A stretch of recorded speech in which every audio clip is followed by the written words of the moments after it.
بسم الله الرحمن الرحيم. الباب الأول باب الإخلاص وإحضار النية في جميع الأعمال والأقوال والأحوال البارزة والخفية. تمام ظاہری اور باطنی اعمال، اقوال اور احوال میں اخلاص اور حسن نیت ضروری ہے۔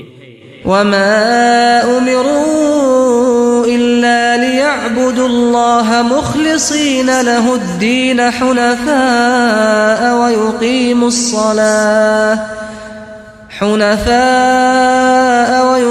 الصلاة ويؤتوا الزكاة وذلك دين القيمة۔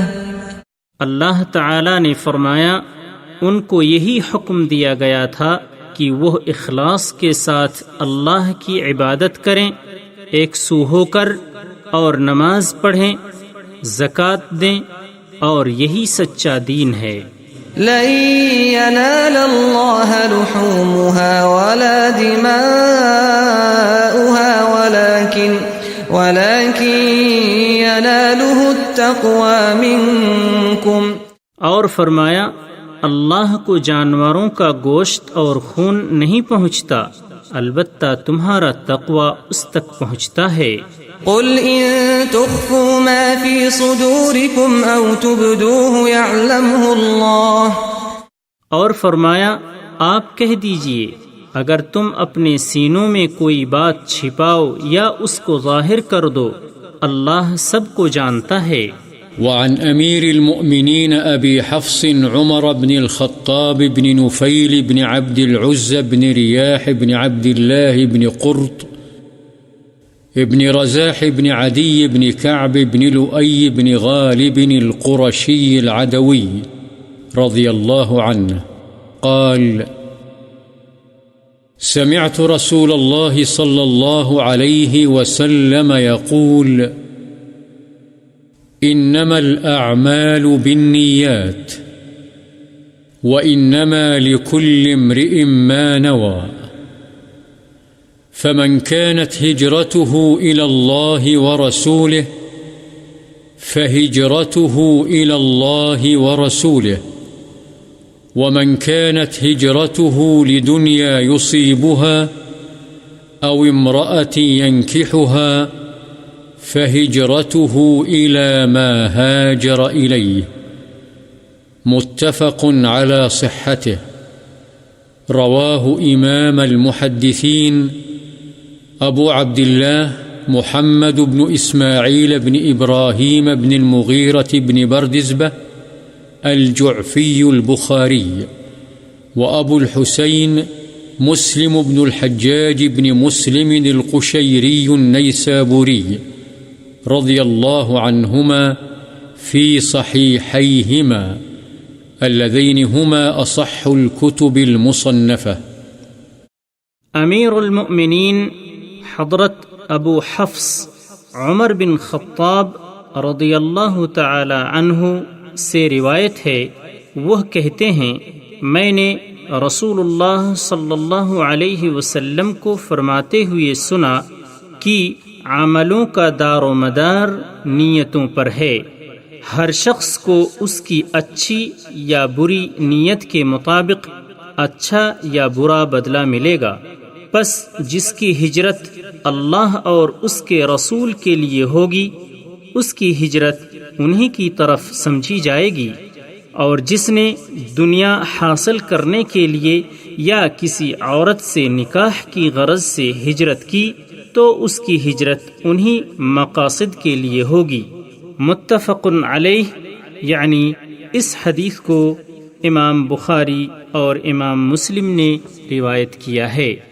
وعن ام المؤمنين ام عبد الله عائشة رضي الله عنها قالت: قال رسول الله صلى الله عليه وسلم: يغزو جيش الكعبة فإذا كانوا ببيداء من الأرض يخسف بأولهم وآخرهم.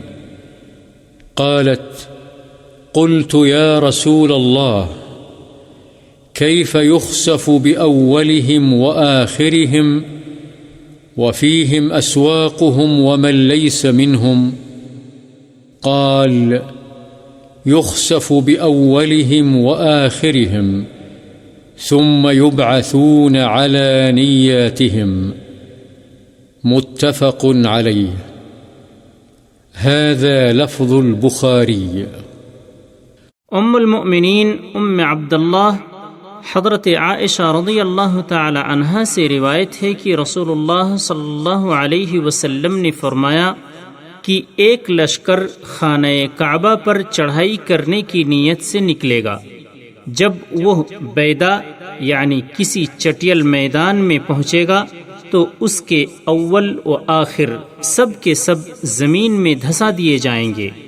حضرت عائشہ رضی اللہ عنہا فرماتی ہیں میں نے پوچھا یا رسول اللہ ان کے اول و آخر یعنی سب کو کیسے دھسا دیا جائے گا جبکہ ان میں بازاری لوگ ہوں گے یعنی حکام کے علاوہ عام افراد یا مراد ہیں اہل اسواق یعنی منڈی کے لوگ اور مطلب ہے کہ وہ جنگجو نہیں ہوں گے اور وہ بھی ہوں گے جو ان میں سے نہیں ہوں گے. آپ نے فرمایا کہ ان کے اول اور آخر سب دھنسا دیے جائیں گے پھر وہ اپنی نیتوں پر اٹھائے جائیں گے یعنی قیامت والے دن ان سے معاملہ ان کی نیتوں کے مطابق کیا جائے گا. بخاری و مسلم. وعن عائشة رضي الله عنها قالت: قال النبي صلى الله عليه وسلم: لا هجرة بعد الفتح ولكن جهاد ونية وإذا استنفرتم فانفروا. متفق عليه.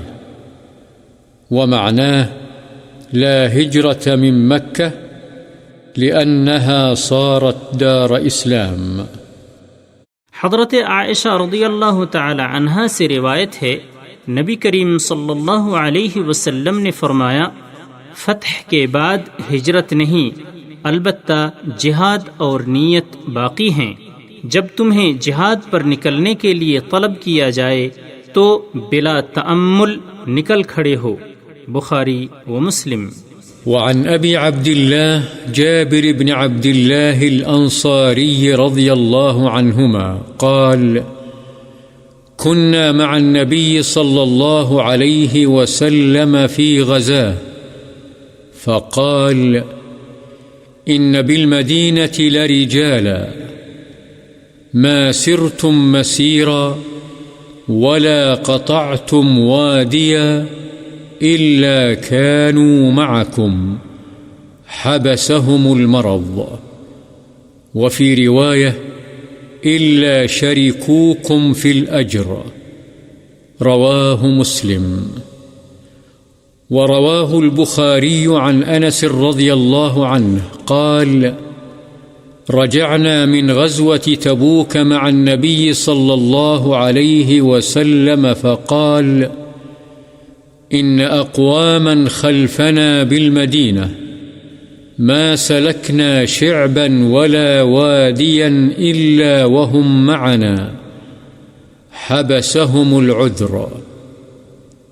حضرت ابو عبداللہ جابر بن عبداللہ انصاری رضی اللہ عنہما فرماتے ہیں کہ ہم ایک غزوے یعنی جہاد میں نبی صلی اللہ علیہ وسلم کے ساتھ تھے تو آپ نے فرمایا یقیناً مدینے میں کچھ لوگ ہیں کہ تم نے جتنا بھی سفر کیا ہے اور جو بھی وادی طے کی ہے وہ تمہارے ساتھ رہے ہیں. ان کو مدینے میں بیماری نے روکے رکھا. اور ایک روایت میں یہ الفاظ ہیں وہ تمہارے ساتھ اجر میں شریک رہے ہیں. اسے مسلم نے روایت کیا ہے.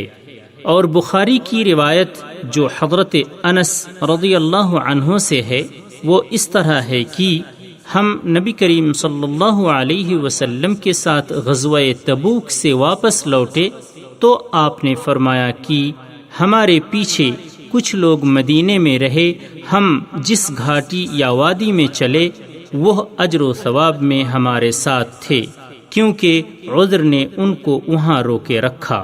وعن أبي يزيد معن بن يزيد بن الأخنس رضي الله عنهم وهو وأبوه وجده صحابيون قال: كان أبي يزيد أخرج دنانير يتصدق بها فوضعها عند رجل في المسجد، فجئت فأخذتها فأتيته بها فقال: والله ما إياك أردت، فخاصمته إلى رسول الله صلى الله عليه وسلم فقال: لك ما نويت يا يزيد ولك ما أخذت يا معن. رواه البخاري. حضرت ابو یزید معن بن یزید بن اخنس رضی اللہ عنہم، یہ معن خود، اس کے باپ یزید اور دادا اخنس تینوں صحابی ہیں، نے بیان کیا کہ میرے باپ یزید نے کچھ دینار صدقے کے لیے نکالے اور وہ انہیں مسجد نبوی میں ایک آدمی کے پاس رکھ آئے تاکہ وہ کسی ضرورت مند کو دے دے۔ میں مسجد میں آیا تو میں نے وہ دینار اس سے لے لیے کیونکہ میں ضرورت مند تھا، اور گھر لے آیا۔ جب والد کو معلوم ہوا تو انہوں نے فرمایا: واللہ تجھ کو تو دینے کا میں نے ارادہ نہیں کیا تھا۔ چنانچہ میں اپنے والد کو نبی صلی اللہ علیہ وسلم کی خدمت میں لے آیا اور یہ جھگڑا آپ کے سامنے پیش کر دیا۔ آپ نے فرمایا: اے یزید، تیرے لیے تیری نیت کا ثواب ہے، اور اے معن، تو نے جو لیا ہے وہ تیرے لیے جائز ہے۔ بخاری۔ وعن أبي إسحاق سعد بن أبي وقاص مالك بن أهيب بن عبد مناف بن زهرة ابن مالك بن مرة بن كعب ابن لؤي القرشي الزهري رضي الله عنه أحد العشرة المشهود لهم بالجنة رضي الله عنهم قال: جاءني رسول الله صلى الله عليه وسلم يعودني عام حجة الوداع من وجع اشتد بي، فقلت: يا رسول الله، إني قد بلغ بي من الوجع ما ترى، وأنا ذو مال ولا يرثني إلا ابنة لي، أفأتصدق بثلثي مالي؟ قال: لا. قلت: فالشطر يا رسول الله؟ فقال: لا. قلت: فالثلث يا رسول الله؟ قال: الثلث، والثلث كثير أو كبير. إنك إن تذر ورثتك أغنياء خير من أن تذرهم عالة يتكففون الناس، وإنك لن تنفق نفقة تبتغي بها وجه الله إلا أجرت عليها حتى ما تجعل في امرأتك. قال: فقلت: يا رسول الله، أخلف بعد أصحابي؟ قال: إنك لن تخلف فتعمل عملا تبتغي به وجه الله إلا ازددت به درجة ورفعة، ولعلك أن تخلف حتى ينتفع بك أقوام ويضر بك آخرون. اللهم أمض لأصحابي هجرتهم ولا تردهم على أعقابهم. لكن البائس سعد بن خولة يرثي له رسول الله صلى الله عليه وسلم أم مات بمكة. متفق عليه. ابو اسحاق سعد بن ابی وقاص مالک بن اہیب بن عبد مناف بن زہرہ بن کلاب بن مرہ بن کعب بن لوئی القرشی الزہری، جو ان 10 صحابہ میں سے ایک ہیں جنہیں جنت کی خوشخبری دنیا میں ہی دے دی گئی تھی، وہ فرماتے ہیں کہ میری بیمار پرسی کے لیے حجۃ الوداع کے سال رسول اللہ صلی اللہ علیہ وسلم میرے پاس تشریف لائے۔ مجھے اس وقت شدید درد تھا۔ آپ دیکھ رہے ہیں کہ میرا درد کیسی شدت اختیار کر گیا ہے۔ میں صاحب مال ہوں، لیکن میری وارث صرف میری ایک ہی بیٹی ہے۔ کیا میں اپنے مال کا 2/3 حصہ خیرات کر دوں؟ آپ نے فرمایا نہیں۔ میں نے کہا آدھا مال؟ آپ نے فرمایا نہیں۔ میں نے کہا پھر یا رسول اللہ 1/3 مال صدقہ کر دوں؟ آپ نے فرمایا 1/3 حصہ تم خیرات کر سکتے ہو، اور یہ 1/3 حصہ بھی زیادہ یا بڑا ہے، اس لیے کہ تم اپنے وارثوں کو صاحب حیثیت چھوڑ کر جاؤ، یہ اس سے بہتر ہے کہ تم انہیں کنگال کر کے جاؤ اور وہ لوگوں کے سامنے ہاتھ پھیلاتے پھریں۔ یاد رکھو، تم جو بھی اللہ کی رضا کے لیے خرچ کرو گے تو اس پر تمہیں اجر ملے گا، حتیٰ کہ جو لقمہ تم اپنی بیوی کے منہ میں ڈالو گے اس پر بھی ثواب ہوگا۔ میں نے کہا یا رسول اللہ، کیا میں اپنے ساتھیوں کے بعد پیچھے چھوڑ دیا جاؤں گا؟ یعنی میرے ساتھی مجھ سے پہلے فوت ہو جائیں گے اور میں دنیا میں اکیلا رہ جاؤں گا؟ آپ نے فرمایا کہ اگر ایسا ہوا بھی تو کیا، یہ تمہارے حق میں اچھا ہی ہے، اس لیے کہ ساتھیوں کی وفات کے بعد جب تم ان کے پیچھے رہ جاؤ گے تو جو بھی عمل اللہ کی رضا کے لیے کرو گے اس سے تمہارے درجے میں زیادتی اور بلندی ہی ہوگی، نیز شاید تمہیں مزید زندگی گزارنے کا موقع دیا جائے، حتیٰ کہ کچھ لوگ یعنی اہل ایمان تم سے فائدہ اٹھائیں گے اور کچھ دوسرے لوگوں یعنی کافروں کو تم سے نقصان پہنچے۔ پھر آپ نے دعا فرمائی، اے اللہ میرے صحابہ کی ہجرت کو جاری یعنی پورا فرما دے اور ان کو ان کی ایڑیوں پر نہ لوٹا، لیکن قابل رحم سعد بن خولہ ہیں، ان کے لیے رسول اللہ صلی اللہ علیہ وسلم رحمت کی دعا فرماتے تھے، اس لیے کہ وہ مکے میں فوت ہوئے تھے۔ بخاری و مسلم۔ وعن أبي هريرة عبد الرحمن بن صخر رضي الله عنه قال قال رسول الله صلى الله عليه وسلم إن الله لا ينظر إلى أجسامكم ولا إلى صوركم ولكن ينظر إلى قلوبكم وأعمالكم رواه مسلم۔ حضرت ابو ہریرہ عبد الرحمن بن صخر رضی اللہ عنہ سے روایت ہے کہ رسول اللہ صلی اللہ علیہ وسلم نے فرمایا، اللہ تعالی تمہارے جسموں اور تمہاری صورتوں کو نہیں دیکھتا بلکہ وہ تمہارے دلوں اور عملوں کو دیکھتا ہے۔ مسلم۔ وعن أبي موسى عبد الله بن قيس الأشعري رضي الله عنه قال سئل رسول الله صلى الله عليه وسلم عن الرجل يقاتل شجاعة ويقاتل حمية ويقاتل رياء أي ذلك في سبيل الله؟ فقال رسول الله صلى الله عليه وسلم من قاتل لتكون كلمة الله هي العليا فهو في سبيل الله متفق عليه۔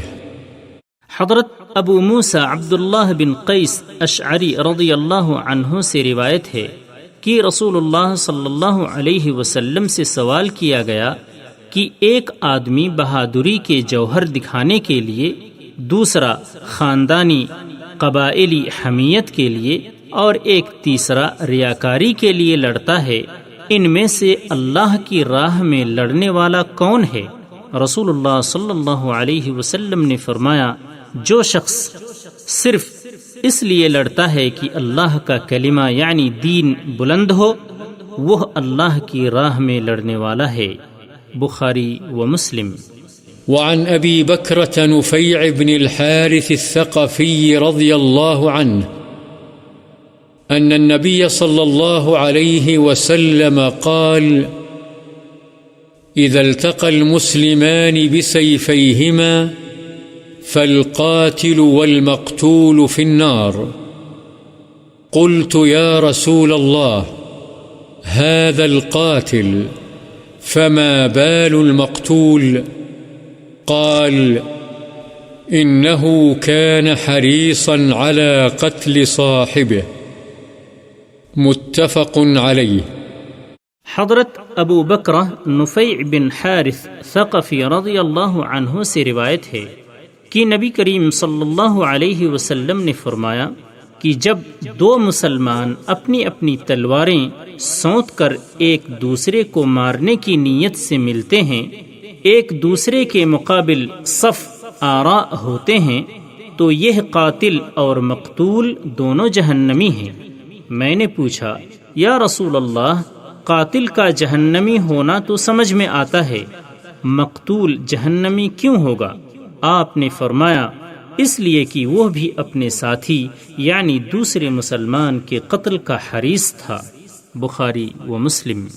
وعن أبي هريرة رضي الله عنه قال: قال رسول الله صلى الله عليه وسلم: صلاة الرجل في جماعة تزيد على صلاته في سوقه وبيته 27 درجة، وذلك أن أحدهم إذا توضأ فأحسن الوضوء ثم أتى المسجد لا يريد إلا الصلاة لا ينهزه إلا الصلاة لم يخط خطوة إلا رفع له بها درجة وحط عنه بها خطيئة حتى يدخل المسجد، فإذا دخل المسجد كان في الصلاة ما كانت الصلاة هي التي تحبسه،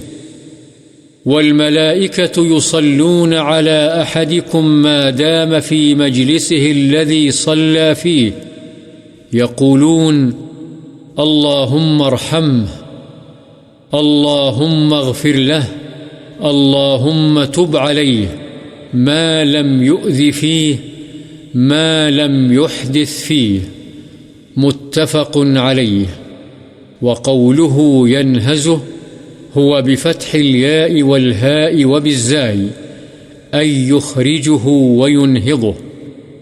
حضرت ابو ہریرہ رضی اللہ عنہ سے روایت ہے کہ رسول اللہ صلی اللہ علیہ وسلم نے فرمایا، آدمی کی جماعت کے ساتھ پڑھی ہوئی نماز اس نماز سے کچھ اوپر 20 درجے زیادہ فضیلت رکھتی ہے جو وہ اپنے بازار یا گھر میں پڑھتا ہے، اس لیے کہ جب کوئی شخص اچھے طریقے سے وضو کرتا پھر نماز کے ارادے سے مسجد میں آتا ہے، اسے نماز ہی مسجد کی طرف لے جاتی ہے، تو ایسے شخص کے ہر قدم کے بدلے 1 درجہ بلند اور 1 گناہ معاف ہوتا ہے، تاکہ وہ مسجد میں داخل ہو جاتا ہے۔ پھر جب وہ مسجد میں داخل ہو جاتا ہے تو جب تک نماز اس کو وہاں روکے رکھتی ہے وہ نماز میں ہی شمار ہوگا، یعنی جماعت کے انتظار میں یا ذکر الہی میں مصروف جب تک مسجد میں رہے گا وہ اللہ کے ہاں نماز کی حالت میں سمجھا جائے گا، اور فرشتے تمہارے ایک آدمی کے بارے میں رحمت کی دعا کرتے رہتے ہیں جب تک وہ اپنی اس مجلس میں بیٹھا رہے جس میں اس نے نماز پڑھی ہے۔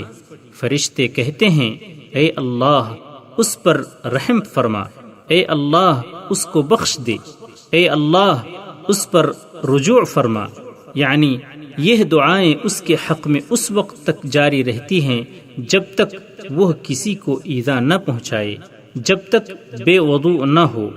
بخاری و مسلم۔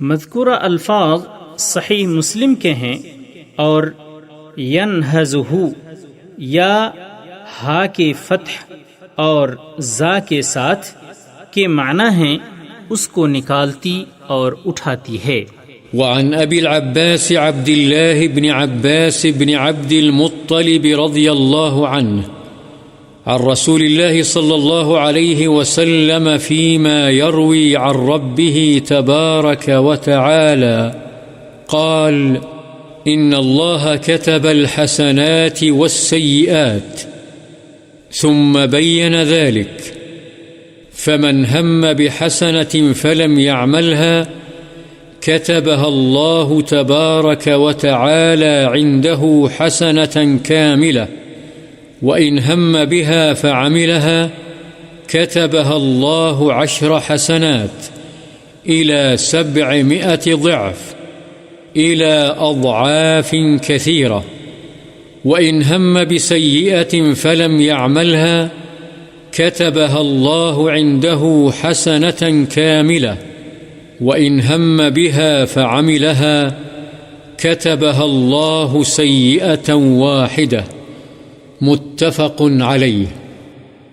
ابو العباس عبداللہ بن عباس بن عبد المطلب رضی اللہ عنہما سے روایت ہے کہ رسول اللہ صلی اللہ علیہ وسلم اپنے رب تبارک و تعالی سے روایت کرتے ہیں، آپ نے فرمایا کہ اللہ تعالی نے نیکیاں اور برائیاں لکھ لی ہیں، پھر اس کی توضیح فرمائی، پس جس شخص نے کسی نیکی کا ارادہ کیا لیکن اسے کر نہیں سکا، اللہ تعالی اسے اپنے پاس ایک کامل نیکی لکھ لیتا ہے، اور اگر ارادے کے مطابق اسے کر بھی لیتا ہے تو اللہ تعالی ایک نیکی کے بدلے 10 نیکیوں سے لے کر 700 گنا بلکہ اس سے بھی زیادہ نیکیوں کا ثواب اس کے لیے لکھ دیتا ہے، اور اگر کسی نے کسی برائی کا ارادہ کیا لیکن اسے کیا نہیں تو اللہ تعالی اسے بھی اپنے پاس ایک کامل نیکی لکھ لیتا ہے، اور اگر ارادے کے مطابق اس برائی کو کر لیتا ہے تو اللہ تعالی ایک ہی برائی لکھتا ہے۔ بخاری و مسلم۔ وعن أبي عبد الرحمن عبد الله بن عمر بن الخطاب رضي الله عنه قال: سمعت رسول الله صلى الله عليه وسلم يقول: انطلق 3 نفر ممن كان قبلكم حتى آواهم المبيت إلى غار فدخلوه، فانحدرت صخرة من الجبل فسدت عليهم الغار، فقالوا: إنه لا ينجيكم من الصخرة إلا أن تدعوا الله تعالى بصالح أعمالكم. قال رجل منهم: اللهم كان لي أبوان شيخان كبيران وكنت لا أغبق قبلهما أهلا ولا مالا، فنأى بي طلب الشجر يوما فلم أرح عليهما حتى ناما، فحلبت لهما غبوقهما فوجدتهما نائمين، فكرهت أن أوقظهما وأن أغبق قبلهما أهلا أو مالا، فلبثت والقدح على يدي أنتظر استيقاظهما حتى برق الفجر، والصبية يتضاغون عند قدمي، فاستيقظا فشربا غبوقهما. اللهم إن كنت فعلت ذلك ابتغاء وجهك ففرج عنا ما نحن فيه من هذه الصخرة، فانفرجت شيئا لا يستطيعون الخروج منه. قال الآخر: اللهم إنه كانت لي ابنة عم كانت أحب الناس إلي، وفي رواية: كنت أحبها كأشد ما يحب الرجال النساء، فأردتها على نفسها فامتنعت مني حتى ألمت بها 1 من السنين، فجاءتني فأعطيتها 20 و100 دينار على أن تخلي بيني وبين نفسها، ففعلت حتى إذا قدرت عليها. وفي رواية فلما قعدت بين رجليها قالت: اتق الله ولا تفض الخاتم إلا بحقه.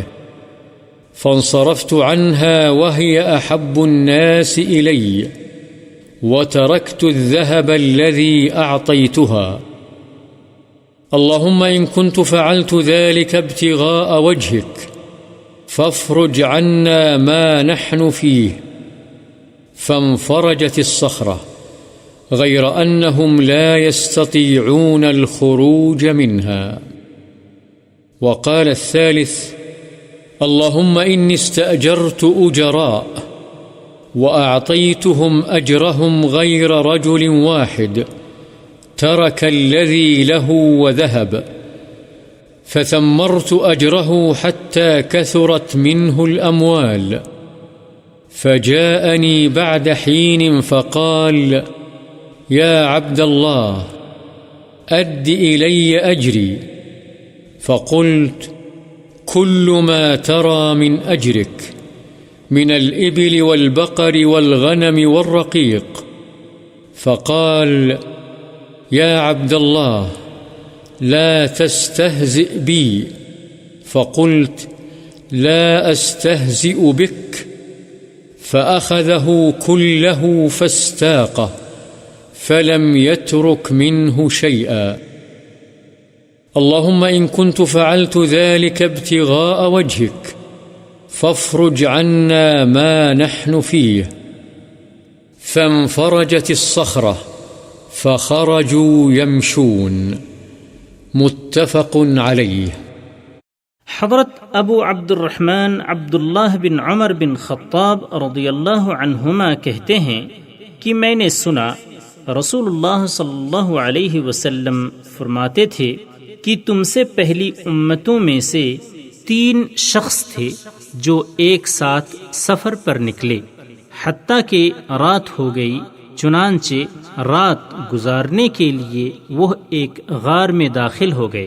تھوڑی ہی دیر کے بعد پہاڑ سے ایک بڑا سا پتھر لڑھک کر نیچے آیا جس نے غار کے دہانے کو بند کر دیا۔ یہ دیکھ کر انہوں نے آپس میں مشورہ کیا۔ ان کی سمجھ میں یہی بات آئی کہ اس ابتلا سے نجات کی یہی صورت ہے کہ تم اپنے اعمال صالحہ کے واسطے سے اللہ سے دعا کرو۔ چنانچہ انہوں نے اپنے اپنے عمل کے حوالے سے دعائیں کیں۔ ان میں سے ایک نے کہا: یا اللہ، تو جانتا ہے میرے بوڑھے ماں باپ تھے اور شام کو میں سب سے پہلے انہی کو دودھ پلاتا تھا۔ ان سے پہلے میں اہل و عیال کو اور خادم و غلام کو نہیں پلاتا تھا۔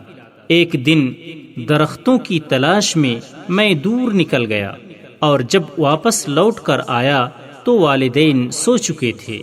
میں نے شام کا دودھ دوہا اور ان کی خدمت میں لے کر حاضر ہوا تو دیکھا کہ وہ سوئے ہوئے ہیں۔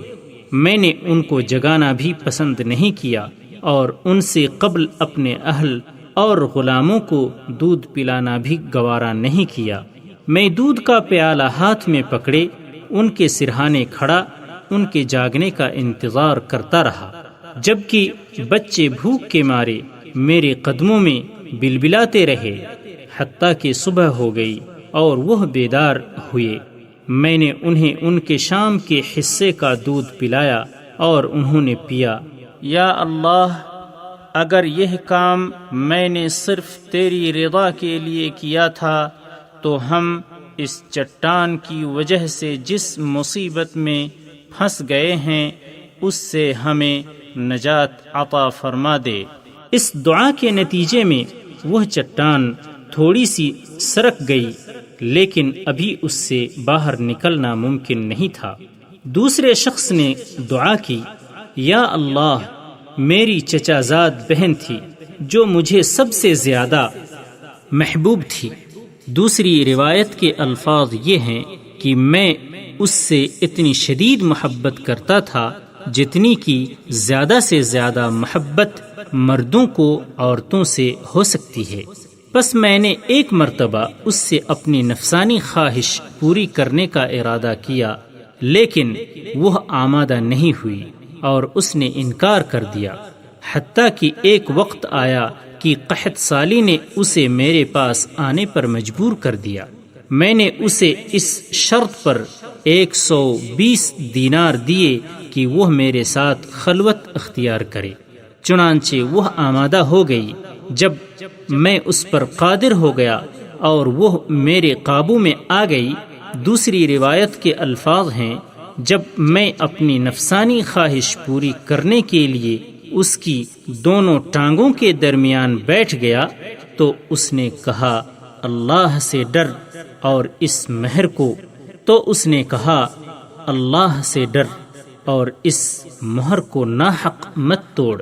اس کے ان الفاظ نے یا اللہ تیرا خوف مجھ پر طاری کر دیا، اور میں اس سے دور ہو گیا، اسے چھوڑ دیا، حالانکہ وہ لوگوں میں سب سے زیادہ مجھے پیاری تھی، اور میں نے سونے کے وہ دینار بھی چھوڑ دیے جو میں نے اسے دیے تھے۔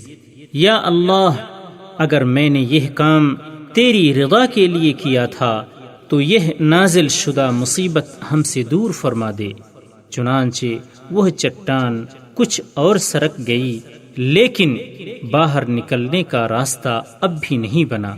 تیسرے نے دعا کی، یا اللہ، میں نے کچھ مزدوروں کو اجرت پر رکھا تھا، سب کو میں نے ان کی اجرت عطا کر دی، صرف ایک مزدور اپنی مزدوری لیے بغیر چلا گیا تھا، میں نے اس کی مزدوری کی رقم کو کاروبار میں لگا دیا، حتیٰ کہ اس سے بہت سا مال بن گیا۔ کچھ عرصے کے بعد وہ ایک دن آیا اور آ کر کہا، اللہ کے بندے، مجھے میری اجرت ادا کر دے۔ میں نے کہا، یہ اونٹ، گائے، بکریاں اور غلام جو تجھے نظر آ رہے ہیں، یہ سب تیری اجرت کا ثمر ہے۔ اس نے کہا، اللہ کے بندے، مجھ سے مذاق نہ کر۔